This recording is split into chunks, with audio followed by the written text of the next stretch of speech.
Police says 3 people are dead and at least 6 are wounded after a shooting at a school in Wisconsin. The city's police chief Sean Barnes says the juvenile suspect is among the dead following the attack at Abundant Life Christian School in the state's capital, Madison. The Madison Police Department responded to a mass shooting at the Abundant Life Christian School today. Officers were dispatched to the school, which is located on the city's east side at 10:57 a.m. They arrived to find multiple people suffering from gunshot wounds. 3 people, including the shooter, are dead. The shooter has now been identified as 15-year-old Natalie Rupnow, who went by the name Samantha. She was a student at the school, and evidence suggests she died from a self-inflicted gunshot wound. The official cause of death will be released by the Dane County Medical Examiner pending the conclusion of their examination. She was pronounced deceased while in transport to a local hospital. A teacher and a teenage student were pronounced dead at the scene at that school. 6 other students and a teacher were injured and taken to area hospitals. 2 students remain in critical condition and have life-threatening injuries. A teacher and 3 students were treated for non-life-threatening injuries. 2 of these have been released and discharged from the hospital. The other 2 survivors are considered to be in stable condition. The Sligoville police in St. Catherine have arrested a 41-year-old man in connection with the seizure of a 9mm pistol on Sunday. The man, who is from St. Andrew, was arrested on suspicion of possession of a prohibited weapon and unauthorized possession of ammunition. Police reports state that, about 2:40 a.m., a police party was on operation along the Wallhill Main Road in Sligoville when the team signaled a motor vehicle to stop and the driver complied. The firearm with a magazine containing 17 rounds of ammunition was allegedly discovered during a search of the vehicle. The relatives of 14-year-old Kamoya Gordon and 10-year-old Recolly Smith are issuing an urgent plea for help in locating the siblings who reportedly went missing while attending Sunday's Christmas tree lighting ceremony in Montego Bay, St. James. The children's mother, Danielle Tennant, says they were in the company of their grandmother at the annual event in Sam Sharp Square at the time of their disappearance. She said a report has been filed at the Montego Hills Police Station. Kamoya, a student of Holland High School in Hanover, was last seen wearing a blue spaghetti strap crocheted top and a pair of blue ripped jeans with black Crocs footwear. Recolly, who attends Chetwood Primary School in St. James, was last seen in a white t-shirt, a pair of cut-off jeans, and a pair of gray and white sneakers. Anyone who has seen 14-year-old Kamoya Gordon and 10-year-old Recolly Smith is being asked to contact the Montego Hills Police Station, 119, or the nearest police station.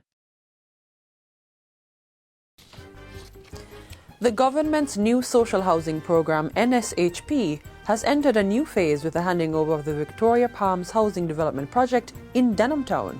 The 2-story development is the first to be delivered under Modality 2 of the NSHP initiative, which focuses on the relocation of vulnerable communities. Ground was broken for construction of the 12 units in 2022 at a cost of approximately $72 million. Prime Minister Dr. Andrew Holness, who delivered the units on Friday, applauded the partnership of the Ministry of Economic Growth and Job Creation and the Kingston and St. Andrew Municipal Corporation to bring the housing project to fruition. He has sought to allay the fears of Jamaicans living in informal settlements about the transformation process of the initiative. Whenever we talk about the informality issues, immediately there is a suspicion that the people who live on the land are going to be dispossessed of the land.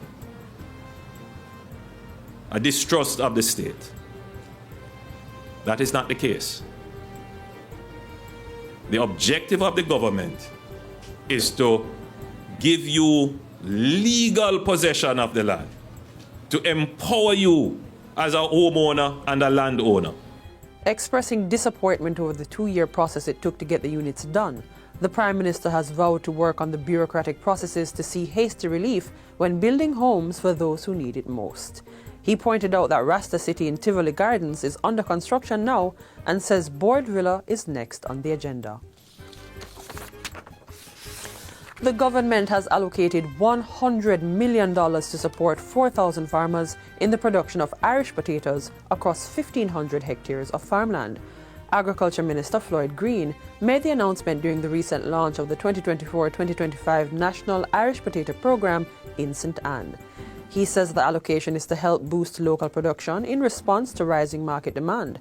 Under the programme, farmers will receive essential resources, including seeds, chemicals and fertilizers to enhance their potato yields and improve sustainability in the sector. So we're going to be helping more farmers with more hectares. In fact, we want to target 40% of the total hectares. We want to provide chemical support for you to ensure that you can not only bring your crop to fruition, but you're getting those productivity numbers that we spoke about. The initiative was first launched in St. Anne, and Minister Green says the ministry will set up validation plots to test and predict ecosystem processes, alongside providing on-the-ground training for farmers in areas such as Guys Hill and Manchester.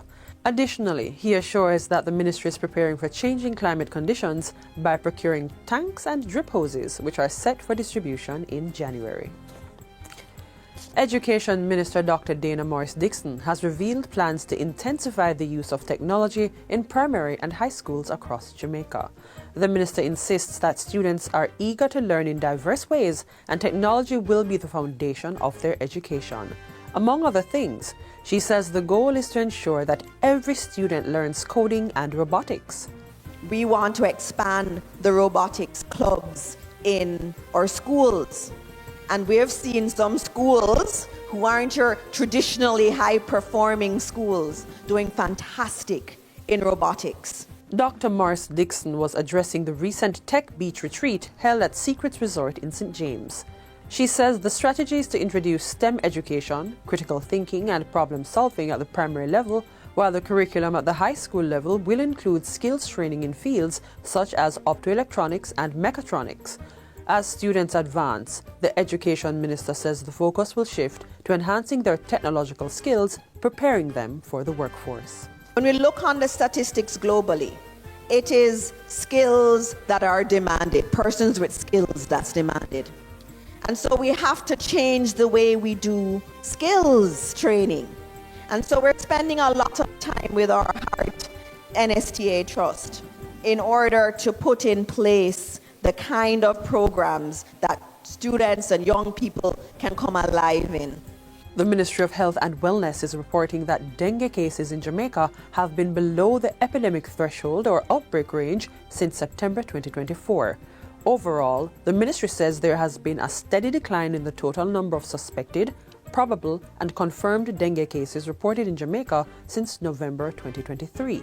However, the ministry remains on alert, with surveillance and testing for dengue continuing as the virus is endemic to the country.